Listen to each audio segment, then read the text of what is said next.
The title of tonight's drash sounds scaringly like I might be talking about the Three Stooges.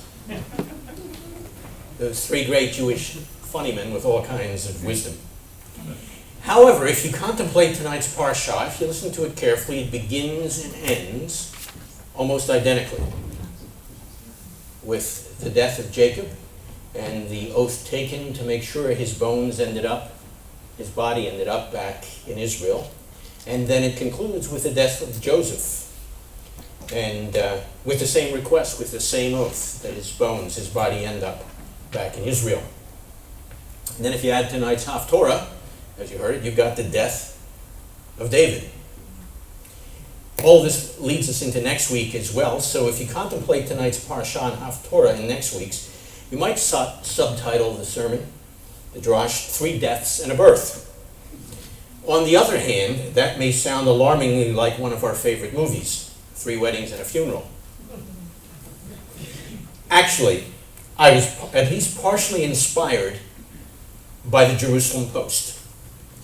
You see, this past weekend I was minding my own business, innocently reading the Jerusalem Post, when suddenly, to my surprise, what should appear? Three amazing pictures, accompanied by three equally amazing stories or articles in the Jerusalem Post. Now, you may not be able to see these pictures well, but I brought them along with me. And the first one is an article called Shabbat in Harlem, which is why it caught my attention. But the picture's interesting. It says a parade celebrating the Feast of Epiphany passes through Harlem, and you see it celebrating with the arrival of the kings, the three kings. This is the Jerusalem Post. Then I saw an article that said, not just a Hanukkah bush, Star of David tree toppers are a hit. And there you will see in full color, and you can see these later if you want to look up more closely, tree with a Star of David tree topper right next to a Hanukkah. And then to top things off, an article called Glad Tidings for Holiday Travelers. And most amazing of all, I'll show you the picture in just a minute, you see Santa Claus holding a Christmas tree, striding across the plaza in front of the Temple Mount wall. So I said to myself, interesting. Now, tonight, as at least one of you have greeted me already with the greeting, Happy Epiphany, it is in fact what is called in the larger Christian world Epiphany. It's the holiday, as the Jerusalem Post acknowledged, that celebrates the arrival of the wise men. What does any or all of that have to do with tonight, other than the way in which the calendar falls? Well, it has been said, and it can be said, that everything written in the Torah concerns Mashiach, or Messiah. So it raises the question for tonight, as such, how does this week's Torah portion, Vayechi, reveal the Messiah? Now, this week's Torah portion, our parsha for tonight, reveals Messiah in two primary ways. I'll spend just a little bit of time with each. First, through our final glimpse of the life of Joseph, whom the rabbis identify as the prototype, or as a prototype of the Messiah, Mashiach ben Yosef. We've talked about this before. And then secondly, by tracing the lineage of the Messiah through the tribe of Judah. It's the text that was read to you. Now, Joseph, if I might summarize, personifies Messiah as the one who was despised by those around him, rejected by his world and the world into which he arrived, namely Egypt. And he was left for dead not once but twice. And yet, despite these trials, he was elevated to a position of authority and became the rescuer of an entire generation. When reconciled to his brothers, as our text indicates this week, and did last week as well, Joseph revealed himself to them, and in this week's parsha he states, toward the very end of it, you meant to do me harm, verse 20, but God meant it for good, so that it would come about as it is today, with many people's lives being saved. Now, although the Messiah was despised by some around him, treated with contempt by the then-known world of the Roman Empire, and was left for dead, His elevation through his resurrection has brought many people following that pattern into ultimate redemption. And as with Joseph, one day Yeshua will reveal himself in all his glory to his people and to the world at large. But there's a very interesting hint at the very end of tonight's parsha. Verse 26, the closing verse of chapter 50. So Joseph died at the age of 110. And after they embalmed him, he was placed in a coffin in Egypt. Now, while the rabbis do say that that indicated he died quite young, it is interesting that ancient Egyptian records indicate that 110 years was considered to be the ideal lifespan. So the Egyptians apparently lived a shorter life than we did as ancient Israelis. But here's the interesting thing. Not only was it the ideal lifespan in that culture, the Egyptians would have signified, or probably would have said or understood this to have signified divine blessing on Joseph. That fits the pattern of the last week or so that we have been reading these texts. Chapter 41, Pharaoh recognizes concerning Joseph that the Spirit of God is on him. And then hinting at this is the text that was from last week as well, chapter 44, verse 18, where Judah steps forward and he addresses Joseph and he describes him as, "You are like Pharaoh." And please remember, in that context, in that culture, as I pointed out last week when we looked at this text, he was saying the equivalent of "you are like God," because Pharaoh was considered just that. And then you need to note very carefully, just a couple verses earlier than this text that I just read you, Joseph made an important contract with his brothers and with their families, as Rabbi Jason read it for you. It says, "Then Joseph said to his brothers, 'I'm about to die, but God will surely come to your aid and take you up out of this land to the land he promised on oath to Abraham, Isaac, and Jacob.' And Joseph made the sons of Israel swear an oath and said, 'God will surely come to your aid, and then you must carry my bones up from this place.'" And if you listen carefully to the text from tonight, you'll remember that it was very similar to the request made by Jacob, "Carry my bones up from this place." And in fact, we find in just a couple weeks, centuries later, that Moses did fulfill his ancestors' oath, Exodus chapter 13, verse 19. And so Joseph's bones were eventually buried at Shechem, in the tract of land that Jacob bought. Now, as it turns out, and not surprisingly here again, there's an interesting tradition behind that simple statement of Exodus 13:19, where it talks about Moses taking up the bones of Joseph. That tradition comes from within the rabbinic world of the Midrashim, some of which are quite early. And here's what one Midrash says. God went down to Egypt, and the time for the redemption of Israel had come. So all Israel were occupied with gathering silver and gold. But Moses was going around the city, and for 3 days and 3 nights was laboring to find Joseph's coffin. For the Israelites could not leave without Joseph. Why? Because he so bound them by oath before his death, as it is said, "And Joseph took an oath of the children of Israel, saying," and then the rest of the verse is quoted. The Midrash goes on, "After Moses had tired himself out, a certain Segula met him, and observing that he was weary from his efforts, she said to him, 'My Lord Moses, why are you tired?' He replied, 'For 3 days and for 3 nights I've been going around the city to find Joseph's coffin, and I cannot find it.' She said to him, 'Come with me and I will show you where it is.' So she took him to the river and said to him, 'In this place have the magicians and astrologers made for him a coffin, 500 talents in weight, and thrown it in the river. And so they have spoken to Pharaoh. If it is your wish that this people should never leave this place,'" she's quoting the astrologers, then as long as they will not find the bones of Joseph, so long they will be unable to leave." They got the information correct. The Midrash goes on. "Immediately Moses placed himself by the bank of the river and called out, 'Joseph, Joseph, you know how you have sworn Israel with the words, God will surely remember you. And then the rest of the text is quoted. So give honor to the God of Israel, and do not hold up the redemption of Israel. You have good deeds to your credit.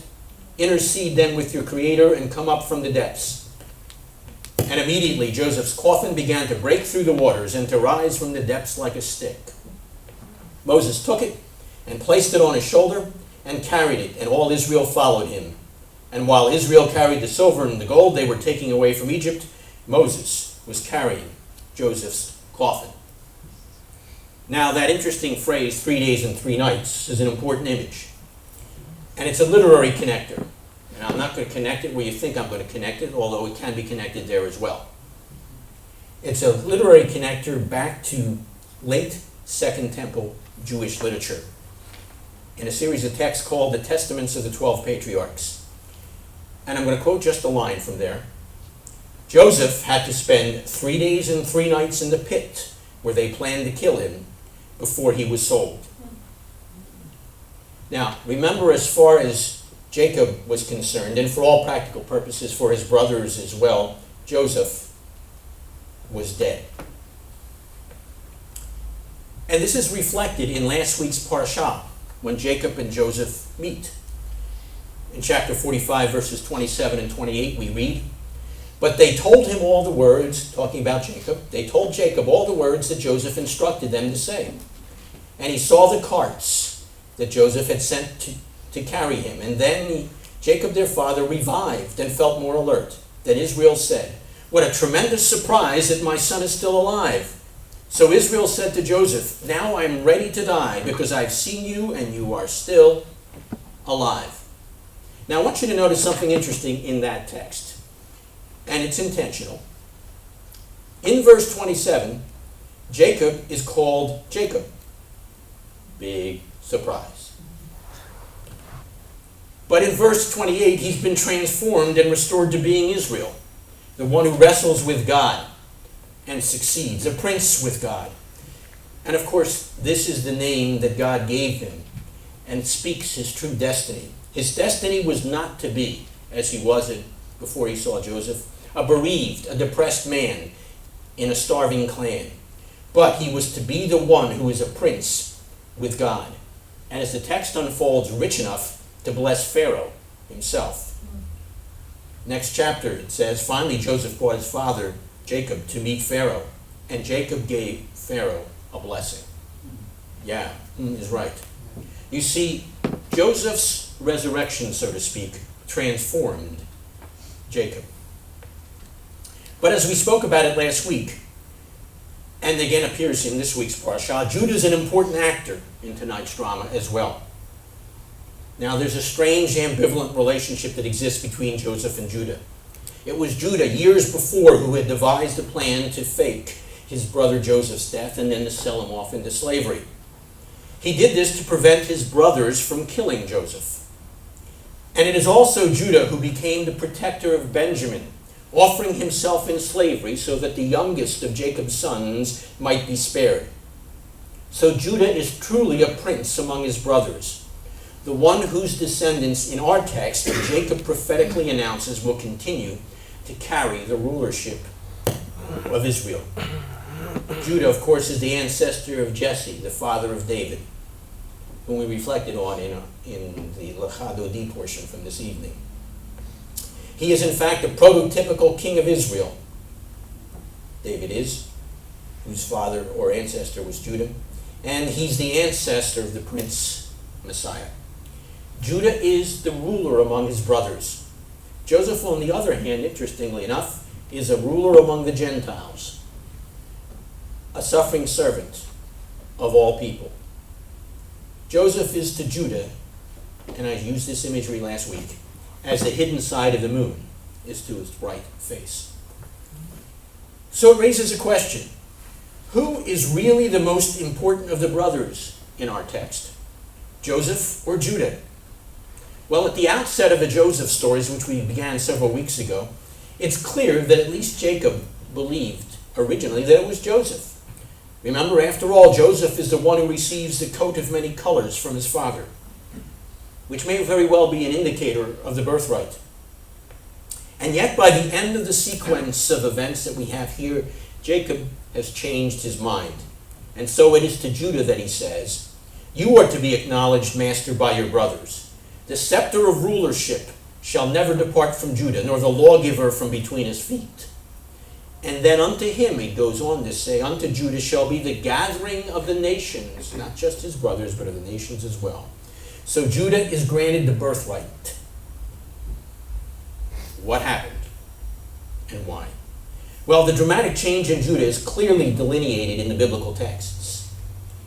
We first meet him in depth as a clever salesman, perhaps driven more by a profit motive than sibling sensitivity, when he cleverly suggests selling Joseph as a slave to a caravan of Midianite traders.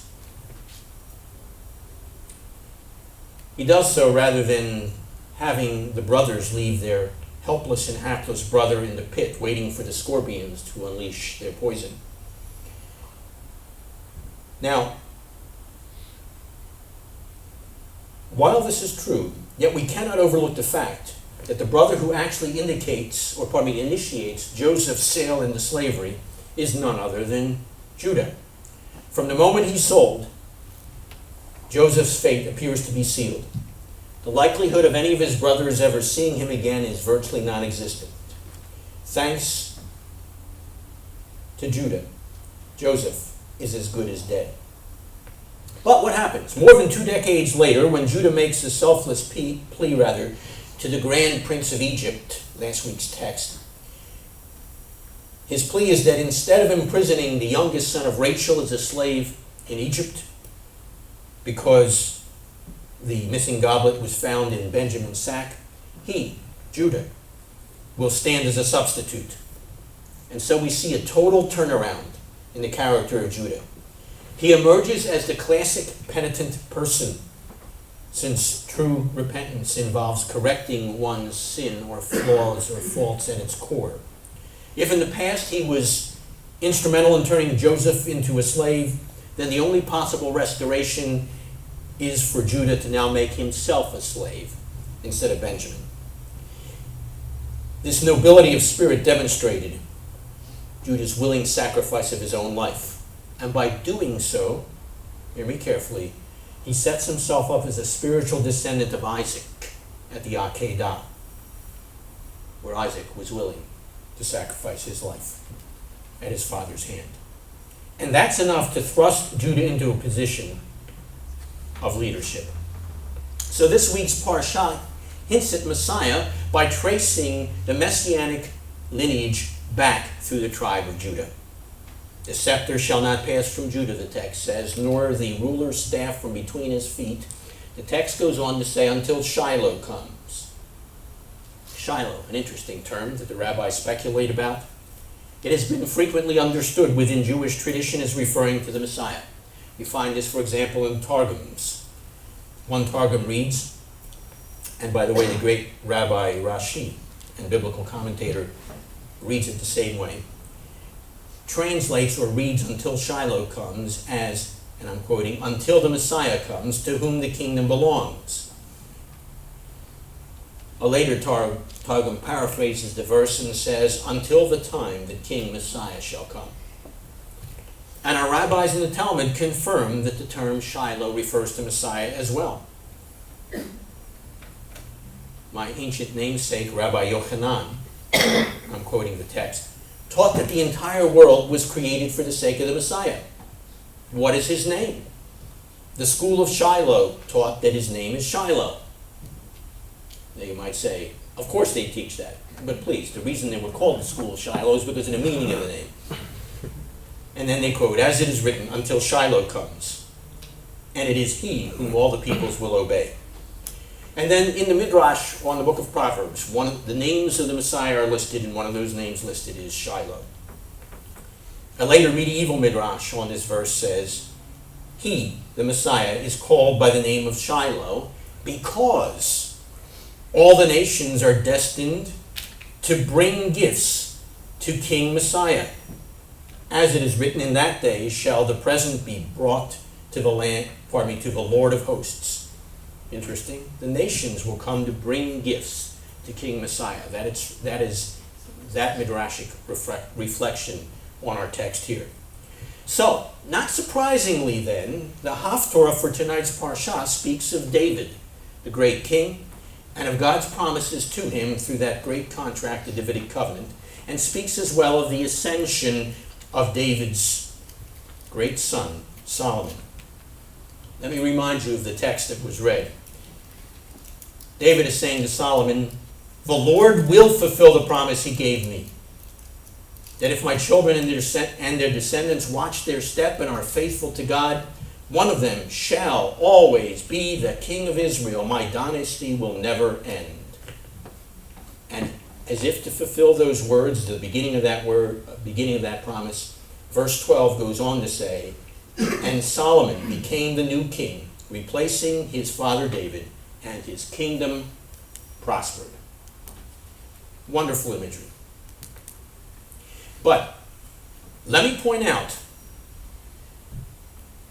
tonight's Parsha is clearly intended to lead into next week's, namely the birth of Moses. And as that story unfolds, we quickly learn that it was a rather miraculous birth that took place there. And our traditions picked up on the miraculous nature of Moses' birth, and so they elaborated on it. Once again, from some of the great midrashic texts, starting with the Midrash on the book of Leviticus, there's a passage there that has reference to Moses' birth as a result of a direct generation by the Lord himself. Taking the reference found in Deuteronomy 26, verse 7, a reference to our affliction, it was interpreted, the rabbis interpreted this in the Midrash on the Passover to mean enforced abstention from sexual intercourse, that which Israel endured at the Exodus voluntarily. And then the Midrash takes the phrase found in that text, "and God knew," to refer to the actual physical intervention by God himself, who directly secured the birth of Moses personally. Therefore, it implies, as the rabbis of the Midrash reflected on this, a supernatural birth for the Messiah, because it implies it having occurred without sexual relations. In other words, it was viewed as a virgin birth of sorts. And then you need to note also the specific phrasing that's found in the Talmud's description of the birth of Moses. Now, this is not midrashic text. Concerning Moses' birth, the Talmud says, listen to this specific phrasing, "And the woman conceived and bore a son." Now, that ought to resound in your ears. It's a familiar text that is later picked up. And this is the kind of context where the Spirit of God is in the background, if not actually mentioned. The woman conceived and gave birth to a son in the context of the work of the Spirit of God. And then that same text from the Talmud, and I'll read a similar text from the Midrash in just a moment, tells us that at the birth of Moses, his birthplace was flooded by light.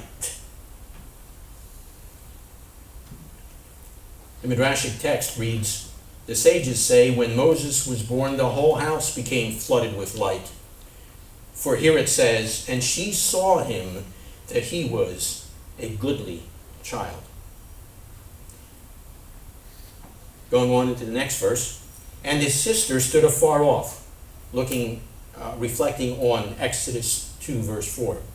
And the question is asked by the Midrash, why did Miriam stand afar off?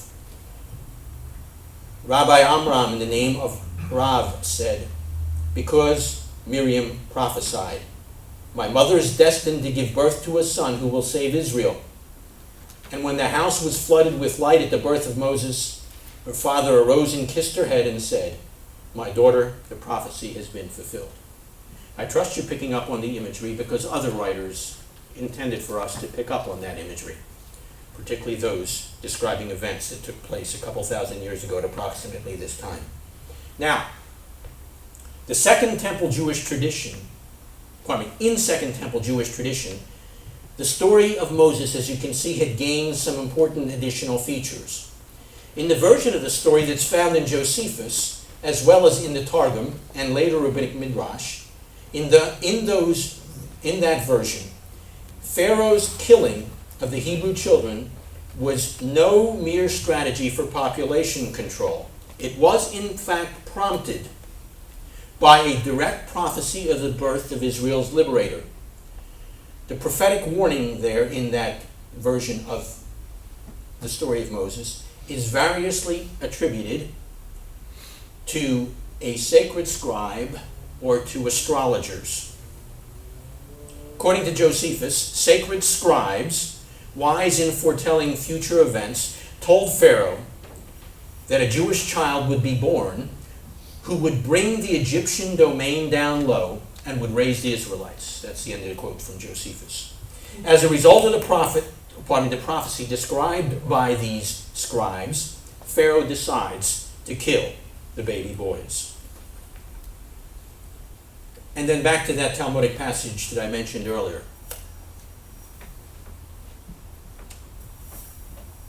According to that text, the birth of the Jewish liberator and his eventual demise would take place through water. And that was foretold by the royal astrologers of Pharaoh's court. This resulted in Pharaoh decreeing that all male newborns were to be drowned in the Nile River. He did this, the text goes on to tell us, hoping that the Redeemer would also be killed. So Pharaoh killed thousands in order to destroy the one who was prophesied or pointed out by the royal astrologers. And there's more to this story, but we don't have the time to look at it. Those same traditions record that Moses' father was prompted to rescue his son by a dream in which he was told of Moses' destiny to deliver Israel. You remember what prompted the Messiah's father to help rescue the child? A dream.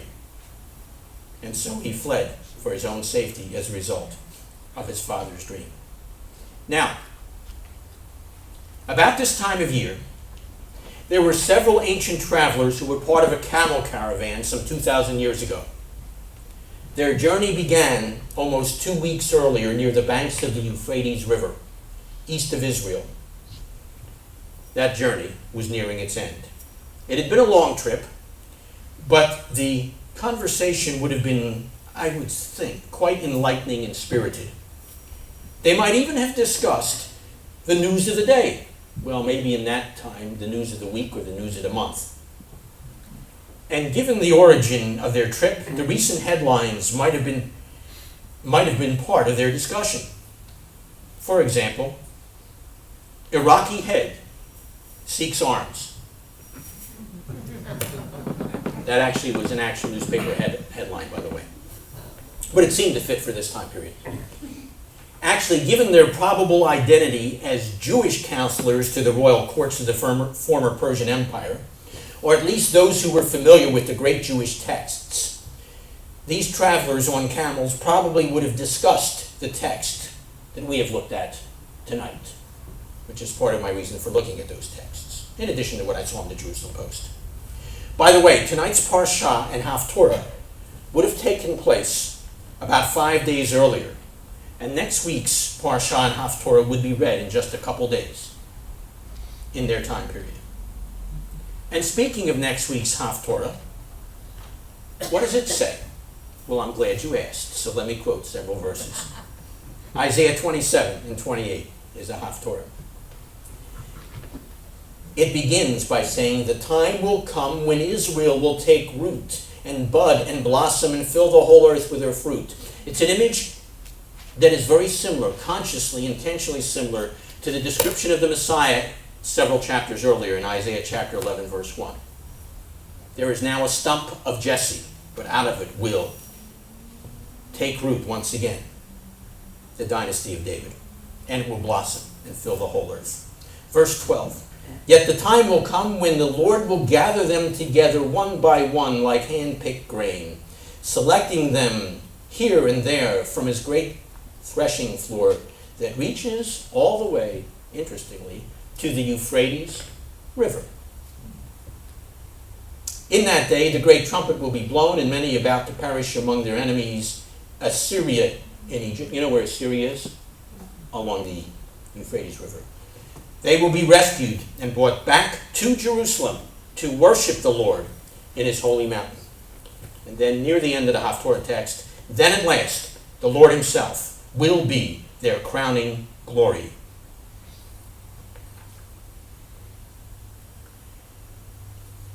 That text would have been one of the ones that the travelers of old would have been anticipating to be read in the next couple of days.